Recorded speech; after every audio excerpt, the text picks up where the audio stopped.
Hey everyone, this is Clownfish. So, if you didn't already know, I recently did a poll to see which character we featured in the next character history video. It was Spider-Man going against Darth Vader, and in the end, it seems like 75% of you wanted to see Darth Vader win. I always wanted to make a video about Star Wars for the channel, so this is pretty exciting for me to talk about. So on today's character history, we're going to be talking about the right-hand man of the Emperor himself, Darth Vader. But before we jump straight into the video, I want to take a moment to ask those who are watching or have seen my previous videos to subscribe to the channel. I really don't like asking people to do things, but it would help me a lot to know if you guys are interested in this type of content, and if I should continue this series or find something else to talk about. Alright, enough rambling about the channel, let's get back to the video. Darth Vader is one of the most recognizable actors of Star Wars, an important character to the series, so it should come as no surprise that he was always intended to be in the film from the very beginning. George Lucas, the creator of Star Wars, was writing down a list of ideas that could be used for the rough draft of the first Star Wars film. One of the ideas that he had written down was a name for an Emperor commander, Darth Vader. Apparently the name Vader was based upon the German-Dutch language homophone Vater, or Vader, meaning father, making the name representative of a dark father. Wow, talk about foreshadowing. Originally, the Sith were meant to be a group that served underneath the Emperor, but Lucas decided to condense his idea into one character in the form of Darth Vader. Interestingly enough, in the original draft of Star Wars, there were characters that have pieces of Darth Vader despite it not being him. One of those characters was Kane Starkiller, who was described as being half machine, half man. The second draft of Star Wars, Darth Vader is much closer to what we know him as, being a tall, grim, dark knight of the Sith, dressed in black robes, black armor, and donning a breathing apparatus. For the second draft, artist Ralph McQuarrie was brought in to paint 5 moments of the second draft, and one of these moments was a duel between the protagonist and this version of Darth Vader. Actually, while we're here, let's talk about the costume for Vader.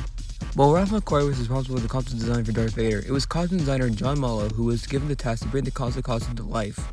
By using the combination of clerical robes, a motorcycle suit, a German military helmet, and a military gas mask, Darth Vader's iconic suit was born. Another thing to note is that the prop sculptor Brian Muir created the helmet and armor used in the film.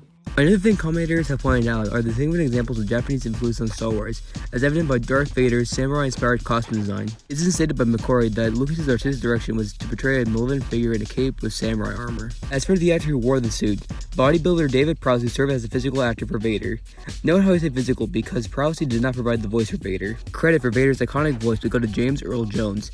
As for Vader's iconic breathing, that was accomplished thanks to Ben Burtt by using a modified recordings and scuba breathing apparatus used by divers. As some of you already know, Vader's first appearance was in the 1977 film Star Wars. In the film, he plays the role of the ruthless dark Sith Lord, serving the Galactic Empire and causing terror across the galaxy.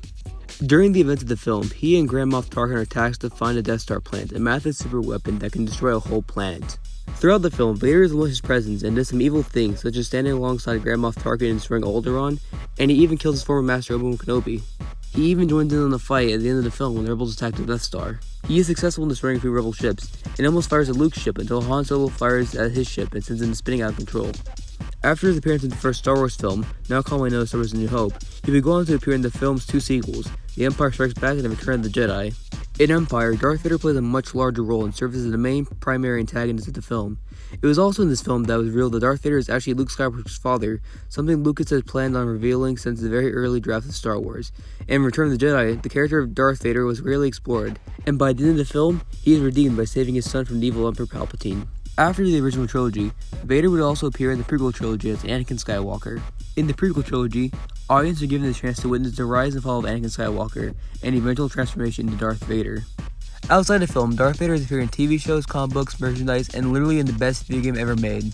Darth Vader is an iconic character in media, and it can be argued that Darth Vader is the main character of the Star Wars saga, as all the films detail his entire life, from a young farm boy to a talented Jedi Knight to a tyrannical threat to the galaxy and finally to a father, saving his son from certain death. It's been said that Darth Vader will appear once again in the Obi-Wan Disney Plus show, and I'm really excited to see Hayden Christensen return as Darth Vader. Whether you're a fan of Star Wars or not, there's no denying that Darth Vader is one of the coolest antagonists in film media, and one of the best characters in all fiction. But that's gonna be it for today.